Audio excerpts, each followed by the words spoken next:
It's time to ditch the excuses. Get up, get out, and shut the f*** up. This is the Adjusting to Six Figures podcast.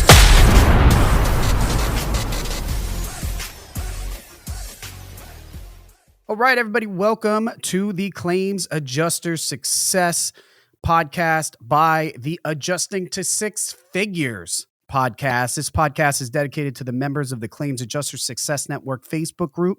This is a group comprised of goal-driven and forward-thinking insurance adjusters, ranging from those working directly with insurance carriers, independent adjusting firms, and policyholders. This episode is all about the members of our Claims Adjuster Success Network Facebook group. Here, we take 5 recently raised struggles of our members and tackle them one at a time.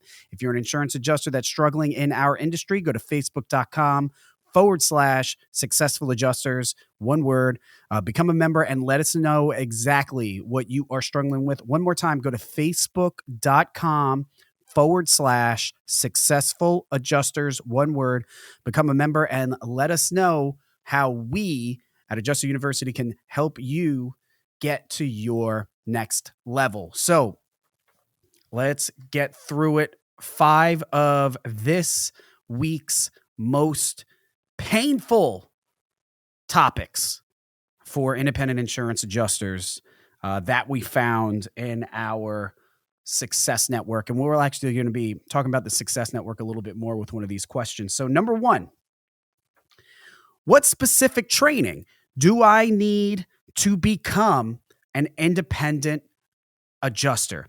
And actually, the question really is, what specific training do I need to become a successful independent adjuster? So these are 2 different questions. To be an independent adjuster, what training do I need? To be a successful independent adjuster, what training do I need? So first, let's talk about what training do I need? What training do you need in order for you to become an independent insurance adjuster? Well, in order for you to technically just be able to perform the duty of independent insurance adjusting, what you most likely need is a license. Most of the states in the United States of America require a adjuster's license in order for you to play a part in the handling of someone's insurance claim. You need a license for that. There are some states that don't require one. My home state of New Jersey doesn't require one. Massachusetts, Tennessee, Colorado, a few others. You know, I don't know what they are off the very top of my head, but most likely than not, you're going to need a license in order for that. Now, if you are in an unlicensing state, which is a state that does not require you to carry any sort of license, it's still going to be very tough for you to find a job to find a contract to be able to work with somebody as an independent insurance adjuster, especially if you have not handled a claim before. You don't have any past experience. You are marketing yourself pretty dry. You're just getting in front of these independent adjusting firms or what have you, and you're presenting yourself. Now, you need to be able to convey to that company that you actually know what insurance is. You know what an insurance claim is. You understand how this process works, and you're able to do that more efficiently by being able to say that you hold an independent adjuster's license, even if that license is in a state that differs from the state that you currently reside in. For example, I live in New Jersey. New Jersey is a non-licensing state. I technically can handle an insurance claim without an adjuster's license. Legally, I can handle a claim without an insurance adjuster's license. However, if I don't have any other experience, if I can't say that I've handled claims in the past for X amount of companies, for X amount of insurance carriers, if I can't say that, and I can't even say that I hold a license, that I've passed a state exam in some state where they've determined that I have a sufficient level of knowledge about insurance, if I can't even say that, then the company that I'm marketing myself to, I'm not doing anything to show them that I actually know what any of this shit is. I can't say that. However, I can say that if I carry some license. So personally, I carry a Texas license. I have a license through the state of Texas. It's my designated non-resident state. I don't know what the name is, but I have a Texas license. This episode of the Adjusting to Six Figures podcast has been brought to you by Adjuster University. If you've ever been in a car accident or a major medical procedure, then you've probably encountered a claims adjuster before, but probably never thought much of it. I know I didn't, until I found out that there was a little bit more to the job of a claims adjuster than what met my eye. Now, while there's claims adjusters that are salaried by the insurance carriers, those insurance carriers are also supported by a team of freelancers. These freelancers act as independent contractors that help the insurance carrier facilitate their claims to keep their customers happy. These freelancers are called independent adjusters. Independent adjusters don't work for the insurance carriers, they work for themselves. That means they get to set their own schedule and decide what type of work they want to do. Best of all, independent adjusters, especially the ones that are interested in traveling across the country, can earn over $250,000 a year as an independent insurance adjuster. This is not network marketing. This is not an affiliate program. There's no pyramid involved. This is just a super niche industry that few people actually know about. And this is not a get-rich-quick scheme. This is a get-rich over a long period of time combined with hard work and commitment. If you're looking for some easy way to make six figures a year or even over $250,000 a year without having to do much work or put in much effort, then this definitely isn't for you. But if you feel like you're a hard worker and you can get started running your own small business as an independent insurance adjuster, then this is the program for you. If this sounds like something that you're ready to commit to or even just learn a little bit more about, then head over to adjuster-university.com/get started to sign up to our next introductory class. Once again, that is adjuster-university.com/get started and sign up to a free introductory class so that you can learn more about this niche industry called independent insurance adjusting.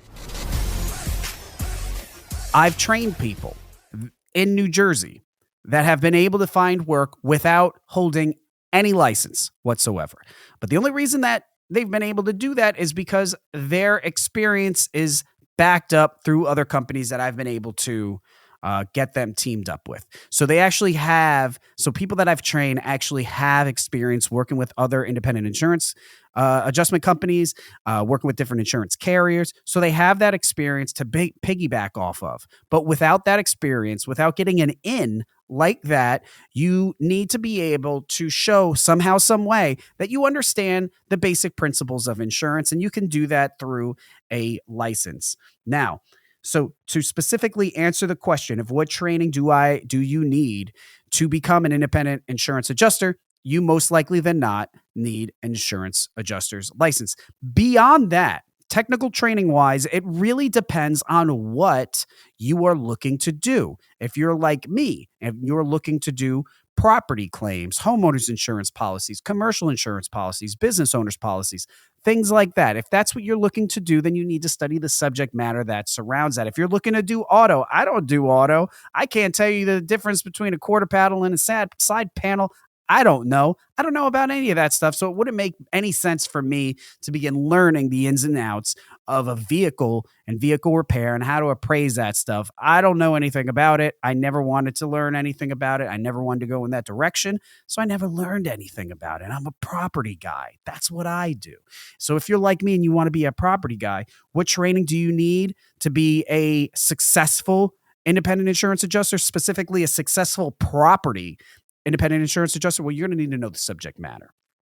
If you don't know the subject matter, if you don't know your way in and out of a house, in and out of a building, but you're looking to adjust property claims, then the quality of your work is going to be poor. And most of all, you're going to be screwing people out of money, not out of your own willfulness. You're not willingly screwing people out of money, but you're entering a field, you're entering a niche where you just don't know very much. And you are the person, at least one person that's in between the policyholder and their paycheck. It's all up to you. And that policyholder is relying on you to be able to exercise your education, your intelligence in order for them to get the money that they need from their insurance policy in order for them to follow through with the repairs. Now, if you don't know your subject matter, if you don't know how to make repairs, then you're not going to know how to write an estimate for the repairs that you don't quite understand. And that is going to be conveyed in the quality of the estimate and your report and all of that. And at times, the company that you're working with, they're not going to know the inaccuracies of your work. Maybe they have a great QA staff. Maybe they do have the personnel that's in place in order for them to know the low quality work that you're providing, but sometimes they don't. Sometimes they're not paying attention. These independent adjusting companies, these independent firms, adjuster firms, they aren't always that great. They'll let things slip through the cracks. And if you have a poor product, it will slip through the cracks and you will honestly not know any better because they're not telling you that it's bad. So you're going to continue to deliver a low quality product up until that contract between the independent adjusting company that you're working with and their client, the insurance carrier, is lost because of the low quality of work, because of their own staffing issues. And then you're forced to find another company to work with, not because you have extra space on your calendar and you're looking to really max out the amount of claims that you're running. You're looking for that company because the rug's been pulled out from under you and you're not getting any more claims anymore. You don't know what the problem is. You don't know that the company that you're working with isn't has gotten their contract pulled or the insurance carrier isn't leaning on them as much because of the poor work product. You just don't know these things. And now you're scurrying to find a solution because now you aren't making the money that you once did. That is not the recipe to be a successful independent adjuster. To be a successful independent adjuster, you need to have your schedule filled with work. You need to be able to say that your calendar has the least amount of white space and that you are not only filled up, your calendar is not only filled up, but as time progresses, the value of your work is continuously getting larger. Now, what do I mean by that? When I first started, I worked with a company that pretty much, if you went out and did a claim for this company, you made $200. So no matter what, you went out there, it was minimal damage, you made about $200. If it was $5,000 worth of damage, you made $200. If it was $15,000 worth of damage, you made $210,000. Pretty much, you made $200 no matter what. Now, some people, if you ask them, independent adjusters like me, the field property guys, they will balk, they'll scoff at a $200 claim, especially knowing that it's going to be pretty much $200 no matter what. But my motto is this. If you don't have anything else on your calendar, you fill up those $200 claims. Once those claims are filled up, you begin to find another client to mix in there. If you can find a client to mix in there that's a little over 200, begin to juggle both of them. Take the $200 average, take the $250 average, juggle them as much as possible until you find a third client. Once you find a third client, that third client might not be as good as the best one. They may be averaging $225 a claim. But if you have space on your calendar and you can take on a third one without dropping the 200 or the 251, you add them in there. Now you might actually, across all three of them, be averaging about 225 a claim. And now you're working like 40, 60 hours a week. Now you're doing pretty well. You're doing a handful of claims per day because you have three clients that are able to do that. You're pretty much maxed out. Now you continue to market yourself. You continue to find bigger and better clients. And then over time, you might find a client that's 180 average. You don't want that client. You don't have enough time for that. It doesn't make sense for you. But then you may find a heavy hitter that's about $300 a claim. Well, guess what? Your $200 or your $200 a claim, that's now going away. Now you're going to replace them with that. So the average amount that you're earning per claim continues to rise up. You don't want to go backwards. You continue to rise up. You keep your schedule filled. And as that schedule remains filled based on an array of different clients that you're servicing, and it's important to have a variety of different companies that you're servicing. While you're servicing them, you're continuing to find bigger and better companies to mix in there. You keep your calendar filled, and once that calendar is filled up and you're confident that it's going to remain filled because you're getting claims from several different sources. If one company dries up, that's fine because you got 3 or 4 other ones that are still giving you work. Once you're confident that no matter what happens, no matter whether there's a storm or not, you're going to continue to get claims no matter what because you're working with several different companies. Once you've accomplished that, then you can focus on the value. Then you can focus on, well, what do I need to do in order for my per claim average to get higher? Because the higher per claim average that you are, most likely than not, the higher average you are going to get for an exchange of 1 hour's worth of your time. You're going to be working on really a fixed amount of hours per day, most likely. That's what I say. Some guys like to burn it out all day long. They like to work till they get up. They like to work until they go to bed, and they do all of that. I used to be like that too. I don't do that as much anymore. Nowadays, I have the time when it comes to claims handling. I have a time when I start. I have a time where I end. If anything happens after the time that I end, I don't give a shit about it. But that is, I have a window. I have a window, and inside of that window, I work. Now, for those 8 hours or whatever that time frame might be for you, you will average a certain amount. If you are doing, let's say 20 claims. Okay. You're doing 20 claims a week. And out of those 20 claims, you're averaging $225 a claim. That's $4,500 on that week. So, and if you are working 40 hours that week to handle those claims, then you are making about $112.50 an hour. That's that. And I say about, but that's the amount, $112.50. So you want to be a successful adjuster. That's pretty good right there. But if you want to be like me, you don't stick to 112. You want to get that higher. How can you get that higher? Well, you can get that higher by working less hours, of course, by maybe chopping out an hour where now instead of working 40 hours a week, you only work 35 hours a week. But you can further intensify that by finding companies that are going to pay you more. There's this big thing that's going on, and I encourage everybody that is listening to this podcast right now, do not listen to anyone who tries to tell you that fee schedules are going down. This is something, if you ever hear that, I want you to remember something. Most likely than not, if you heard that and it's affecting you, statistically speaking, you are probably newer to this industry.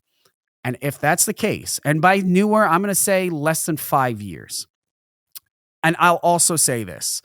If that's the case, you probably do not work with that large of a variety of independent adjusting companies. Because if you did, then you will see that, yes, some relationships between independent adjusting companies and their insurance carriers, yes, over time, that pay diminishes. That goes down. And if you don't market yourself, if you're not constantly sending your name out there, finding new companies to work with, all you'll be able to see, your vision is limited. All you'll be able to see is that fee schedule going down. So if you work, let's say you work for 3 independent adjusting companies, you've been doing this for 5 years. Over those 5 years, you've collected only 3 independent adjusting companies to work with. Maybe 1 or 2 were lost, but for the most part, you have very, very slow clientele growth. Now, you've worked for those 3 companies for X amount of years, maybe 3, maybe 4, maybe 5 years.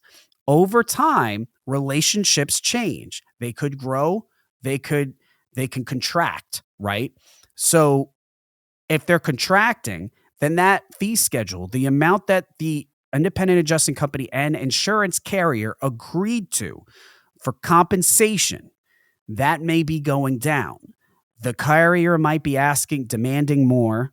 Meanwhile, the adjusting company does not want to lose the client, so they continue to lower their prices. So if you only focus on that, then absolutely, it seems like fee schedules are going down all around you because they are. But that's really only because you only have a couple around you. That's why you need to continue putting it out there. I will promise you, while you are caught up, worried that fee schedules are going down because the ones that you see are going down, other ones that you don't see are going up. This is this is something that has been brought to my attention ever since I started it. I remember when I started this 10 years ago, I remember when I started this, hearing that fee schedules were going down, that this industry, that this job, independent insurance adjusters, that this little sector was on the way out. They said it 10 years ago. They said it 8 years ago. They said it 6 years ago, 4 years ago. And up until the date that this is recorded, we had just recently had Hurricane Ida come through, and it did a lot of damage, and basically a third of the country, a quarter to a third of the country. So those things kind of went away. That narrative went away, but it'll come back. It'll absolutely come back. Right before this, I think we were, I think it was on COVID-19 and virtual adjusting, because now that people didn't want adjusters in their home, a lot of carriers wanted to switch to a virtual adjusting model. And then that was it. And everybody believed that independent insurance adjusters were on their way out. That's a wrap. It's done. But before that, drone services. Now that drones are out there, independent insurance adjusters are on their way out. Before that, I think it was like a managed repair program. Whatever it is, there is always going to be doubters. Disregard the doubters. Once you start believing the doubters, go ahead and find a different thing to do with your time during the day, because you've already lost. If you want to be a successful independent insurance adjuster, you got to have thick skin. You know that already. You got to have thick skin, but you have to have selective hearing as well. You can't listen to everybody. As an independent insurance adjuster, you are lied to all day long. Every day. If you're busy, every day you're probably going to get lied to. It might not be blatant, might not be an overt lie, but you're going to get lied to. And when you get lied to, you need to be able to have selective hearing. Some people get very offended when they get lied to. We get lied to as an adjuster at scale. So you need to have selective hearing. Once you start hearing the lies, you got to black it out.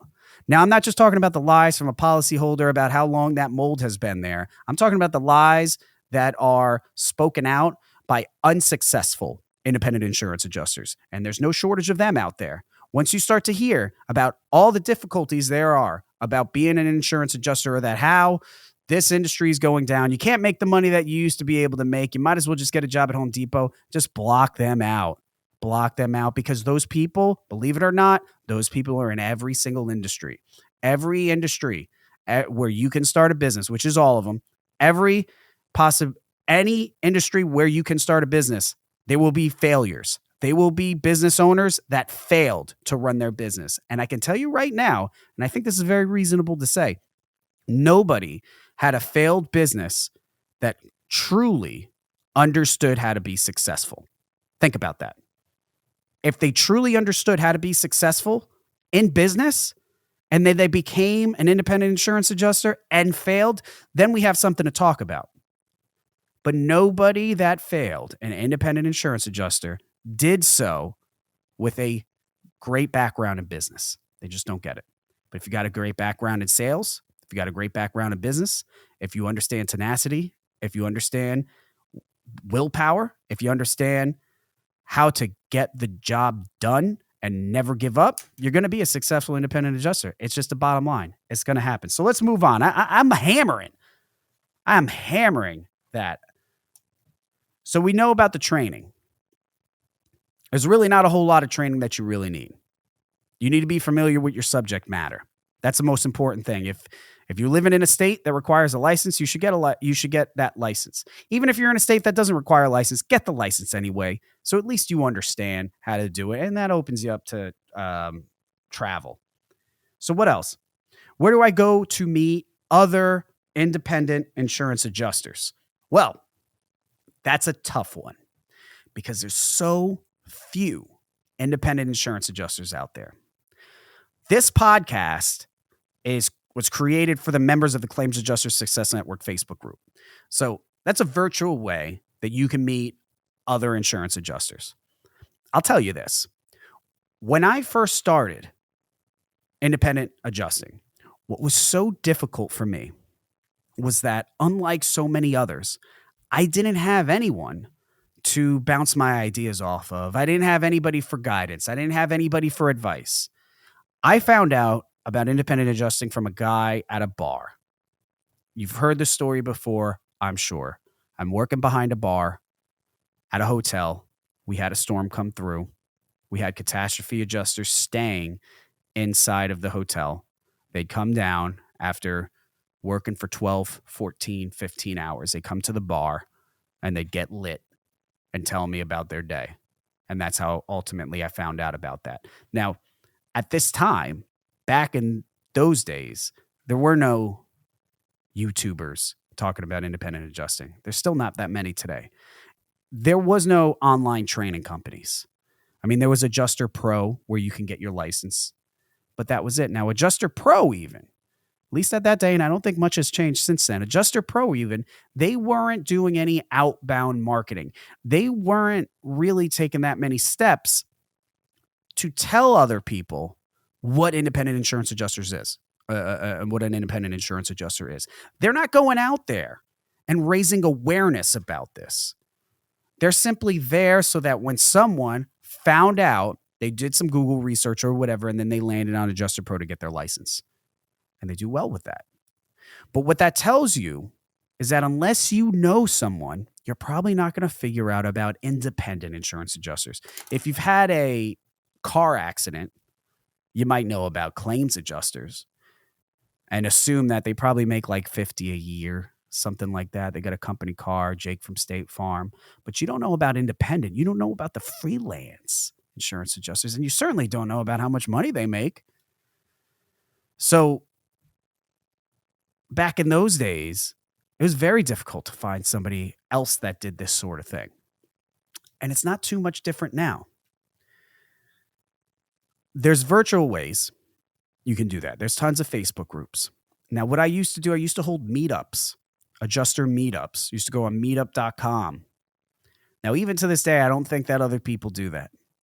So the only other way that you can really find somebody that does something like this is to look up adjuster conferences and conventions. Now, this is you're going to pay for it. I mean, there is a pretty popular one for catastrophe adjusters called NACA, typically held out in Las Vegas, usually somewhere in the beginning of the year, January, February, somewhere like that. Totally recommend it. I recommend going to something like that because you will not only be able to speak with other independent insurance adjusters, listen to them, which is the most important thing, to listen to them, especially if you're new, but you'll be able to meet people, administrative people that are working directly with independent adjusting firms. You could begin to market yourself that way. But the most important thing, it's just being a fly on the wall and just listening. Listen to the struggles other people are having, because it's those struggles that are going to mold you into who you become as an independent adjuster. There's another big popular one, PLRB. Look at PLRB. Go look that up. That is a large. Now, that one's going to cost you a couple bucks. It's a large convention. But again, don't be discouraged to these entry fees. These entry fees are there because of all the classes, amenities, all that fun stuff that's there. Now, PLRB, there are tons and tons of stands there. There's going to be independent adjusting companies, but there's going to be other vendors there too. Again, you just want to get in and be on the fly on the wall and just listen. If you're not in this industry, if you're an independent adjuster, but you don't have any work behind your belt, or you're just getting started, you want to be in those situations. You want to put yourself where the money is. It doesn't matter. You might look at it and say, okay, well, this is $800 to get in. This is insane. I'm going to have to pay $800. Okay. I'm going to have to fly there, $300. Now I'm at 11. I'm going to have to get a hotel for 5 days. Now, where are you going to get a hotel? Are you going to get a hotel that's inside of the convention center?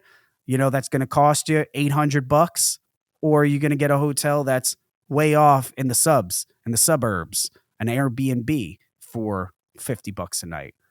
I might even think, yeah, Airbnb makes sense. And if that's the best you could do, that's the best you can do. But I would encourage you, that $2,500 that you're looking at to be able to stay inside that hotel, inside that convention center, to be able to mingle all freaking night long, that's what you're there for. Don't sell yourself short. This is an investment. It's tax deductible anyway, guys, but this is an investment. Get yourself to where there are a high volume of people, because if there's one thing I want to express right now, it's that these opportunities to get in front of different companies like this, it only happens a couple times a year from a few different areas. I'm mentioning 2 right here, and that's it.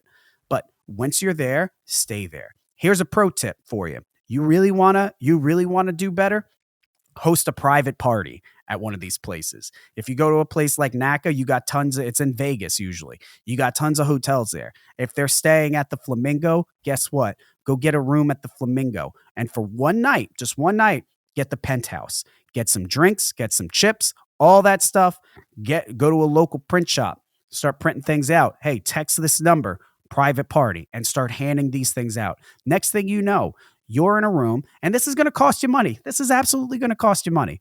But next thing you know, you're going to be in a room hosting a party with a bunch of potential clients. Yes, you're going to spend probably $2,000 for something like this. You could spend $2,000 on this, or you could spend $2,000 on training. Either way, you're doing well. But at least if you spend $2,000 on a private party, you're going to meet a lot of people, because guess what? You're not in their room. They're in your room. That's just, listen, I've done that move outside of claims. That's the pro move right there, because then they come right to you. You hand somebody a private invitation to an after party at your penthouse. I'm going to show up. I'll be there. I don't care who you are. I'm going to check it out at least. And then guess who's going to be meeting me at the front door? You. We'll shake hands. We'll talk for a bit. We'll exchange numbers. Now we're contacts. And if you want to get started, and then listen, in the independent adjusting biz, you easily clear your $100,000 if you do the right things. $200,000 if you're smart. $300,000 if you're real smart.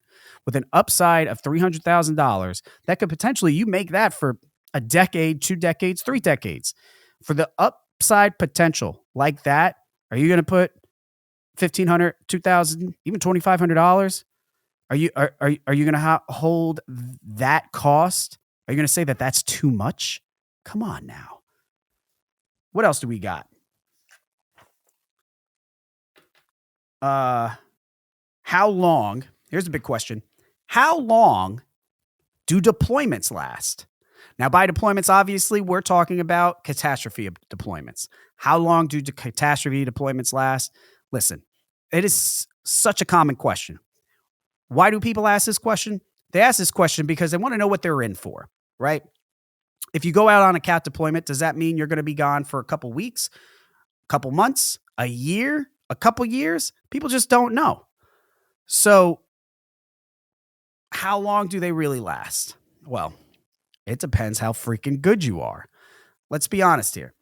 There are a few different factors involved in determining how long your catastrophe deployment is going to last.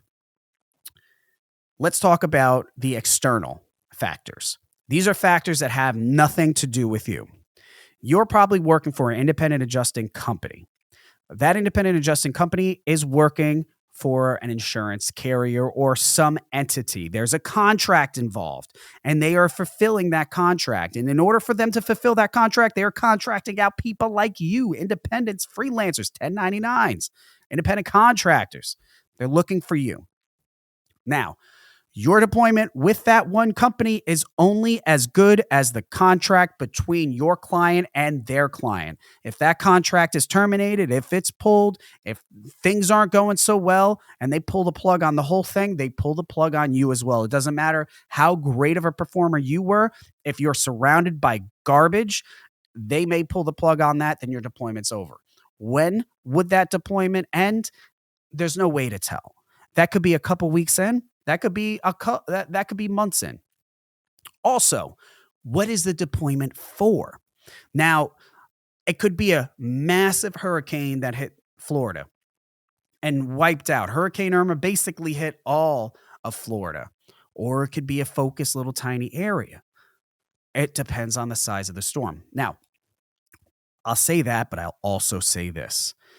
A lot of people, even experienced folks, will look at a storm that hits land and say, oh, it wasn't much. It wasn't much because there's not a big nationwide deployment thing where all these people are undoubtedly traveling the country to get to this one area. But just because all these people aren't traveling at the same time to take a bunch of claims in one shot from one company, just because that may not necessarily be happening, that does not mean that you should not go and get a part of the action anyway. Time and time again, I've gone out on deployments, not with one company, not with two companies, but with multiple companies.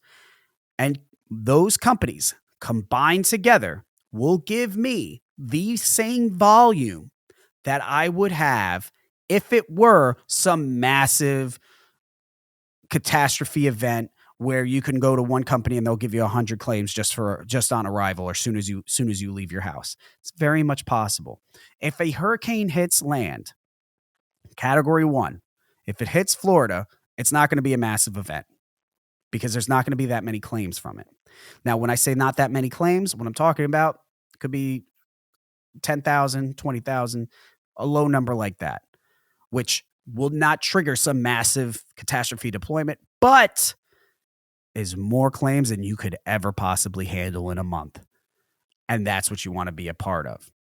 So the size definitely matters here. Now, those are two external factors. But then you also have to think of the internal factors. These are the factors that you actually have control over. Of course, that is going to matter on your speed. How quick does it take you to get out there, to write up your report and all that sort of stuff?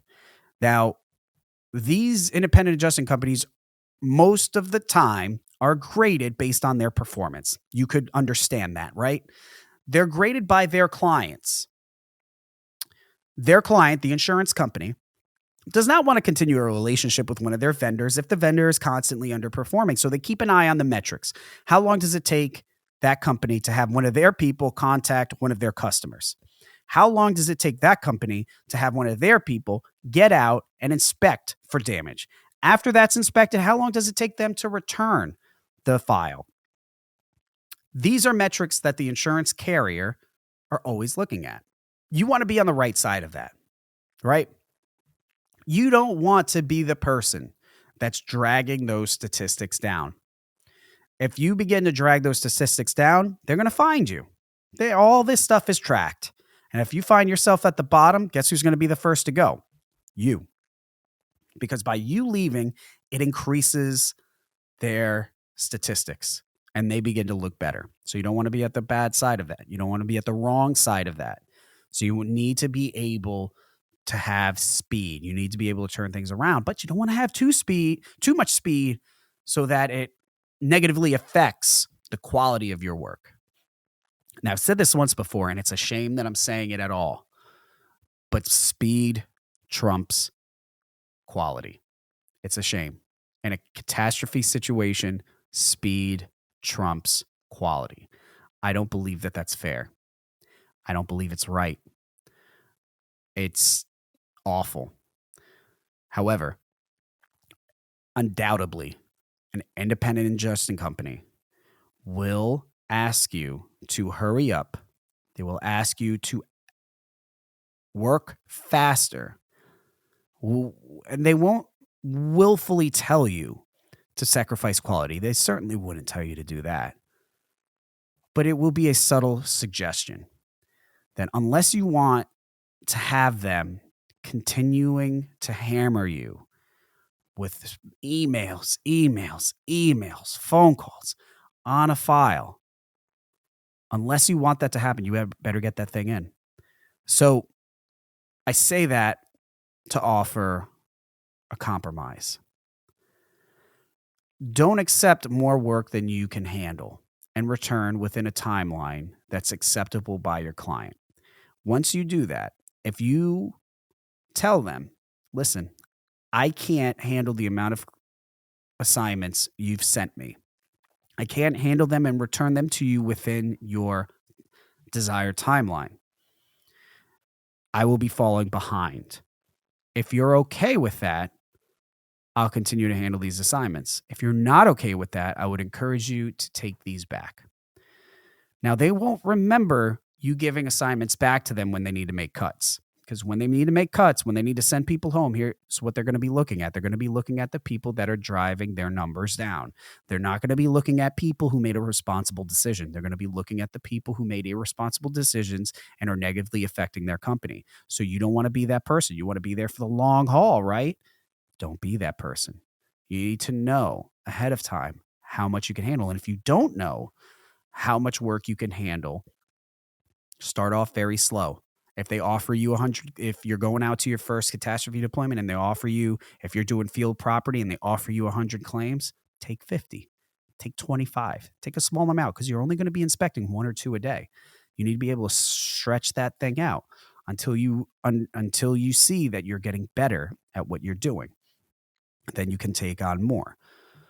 Don't put money today ahead of money this month. So what else? We have what IA companies offer free training to new adjusters. I want to rephrase this question. This is a very popular question. It's a commonly heard question. What IA companies offer free training to new adjusters? I'm going to reword it in a way. That is what I hear. I'm going to reword it how I hear it when that question gets asked. What potential clients offer free training to their vendors and still get paid for it? In other words, what companies out there are willing to work with me and pay me, but before they pay me, they'll teach me how to do the job?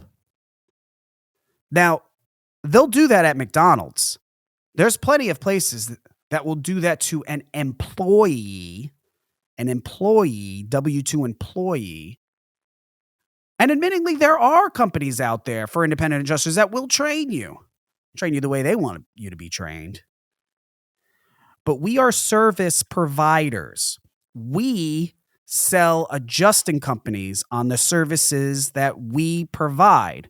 We should not ask those potential clients for training. We find training elsewhere. We get trained, we get educated, and then we go to that company and say, hey, I'm trained to do this. I'm an expert. So this is why you should hire me. Now, I know a company by the name of Pilot. They're known. They have a very large training division. And there are plenty of adjusters working under Pilot. It's a very large firm. A lot of new adjusters too. They go to Pilot, they get trained, and they work with Pilot. But you know what Pilot is not known for? Paying well. Because they don't have to. Why pay well? Why pay their adjusters well when most of their adjusters are new? Why are their adjusters new? Well, because they have a great training company. So it makes sense for them to, like a one-stop shop, it makes sense for them to get new adjusters to be a part of their training. And then once they're trained, they keep that adjuster and they feed that adjuster work. It does sound like a good idea. And that adjuster, most likely than not, I've met tons of Pilot adjusters, and I could honestly say, statistically speaking, if you are a Pilot adjuster, you probably don't work for any other adjusting company because you were brought up by Pilot. You were brought up by Pilot. You were trained by Pilot. You handle claims for Pilot until you learn that you don't want to handle claims for Pilot, if that day ever even comes. Eventually, usually it does. But for the longest time, people just stick with that. They're doing Pilot and they might work with a couple different insurance companies. And I just want to remind you, if you're an independent adjuster, just remember the first word of what you do. You're independent, not codependent.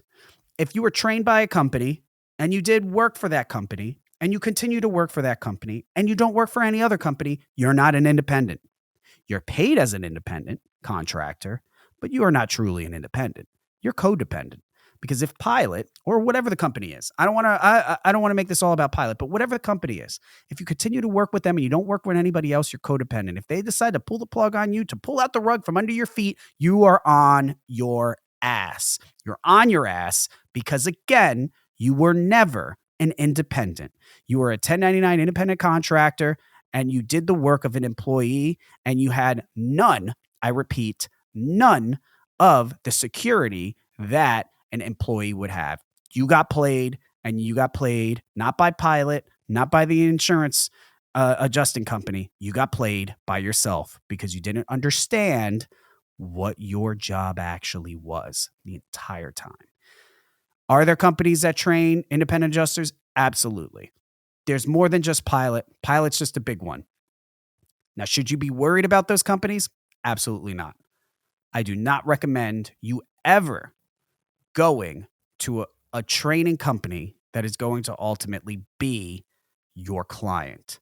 There is going to be a drawback, and quite frankly, you don't need to. If you want to go to Pilot and get training because they offered you free training, go for it. But to think that that's going to be a good client of yours in the future, not gonna. Last one, and this is and this is one that drives me nuts. So I'm gonna get pretty emotional on this one. It's super common. This is a super common question. What companies are hiring new adjusters? There's a thing called no stupid questions, right? No question is too stupid. What company is hiring new adjusters? People go into Facebook groups. They might even go to the Claims Adjuster Success Network. Obviously, they did. That's where this question came from. It came from the Success Network. So I don't want to rag on any of our members too much, but what companies are hiring new adjusters? Why would someone ask that question? Well, they're asking that question because they're new. They're new, and they want to know what companies are hiring new adjusters, aka what companies would that person have the greatest possibility of securing work from? That's ultimately what's being asked here, right? Because they're not asking what companies can they apply to. What companies are will hire new adjusters? So that person is already setting the bar very low for themselves. They're not looking for the best paying company. They're not looking for the company that's the easiest to work with. They're not looking for a company that is known to grow their adjusters. They're simply looking for a company that's willing to hire somebody with no experience. As if that's something that company would post right on their website. Hey, come work with us. We'll take new people. So that their clients, the insurance companies, can go to their website and say, oh, great, let's send our claims there, where they have new people working on our claims. They don't do that. Independent adjusting companies are no different from just about any professional services company. Very, very few, if not next to none of them, will overtly look for new adjusters. That being said, there are companies that do lean towards new adjusters. What companies are that? Well, I already mentioned what companies those are. Those are the large ones. The large ones want the new adjusters because the large ones need to grow fast. They have large management teams. They need to grow fast. Well, how do they grow fast? Well, they got to have good numbers, good profit. Now, how do you get good profit? You pay less. So, if you're a new adjuster and you want to work with other new adjusters, go work for a big company. Go work for your Pilot. Go work for your Sedgwick. Go work for your Alacrity. These are big names. These are big players in the industry. Go work for Crawford. These are large companies, and they will more likely than not take on new people. You'll become a number. You're thrown in there, and you're going to get crap pay. And that's it. You're going to have a rougher experience than your other adjuster counterparts because you're not going to be respected as much because the people who you're working with often work with inexperienced people and they are dying inside as a result of it because you might be good, but most of the people that they work with are not. So you're not going to have an enjoyable experience working for these big companies, and these big companies are going to pay you poorly for it. Will it be an opportunity for you to gain experience? Absolutely. Is it something that you should consider at least? Absolutely. Just like I said at the beginning of this podcast, you need to fill up that calendar, baby. Fill up that calendar, avoid all white space, and then work up from there.